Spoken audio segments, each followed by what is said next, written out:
Bom dia, presidente. Bom dia, colegas. Bom dia quem nos acompanha aqui do plenário.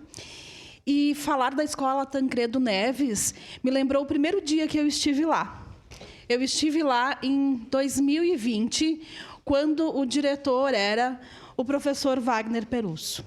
Depois disso, por diversas vezes, a gente já frequentou a escola, e o ano passado a gente fez uma ação social lá com a diretora Clélia. E a gente vê que a escola, o prédio em si, é só um prédio. Se não tiver os professores, se não tiver os alunos e, principalmente, a comunidade integrada lá. E foi o que a gente percebeu, que existe uma integração da comunidade, que a escola passou de ser um prédio, ela é muito mais do que isso, ela pertence à comunidade. Quando isso acontece, de fato, é que a gente percebe o valor real da educação. E é isso que vocês conseguiram fazer. Vocês conseguiram integrar a comunidade e fazer dessa escola uma escola de muito sucesso.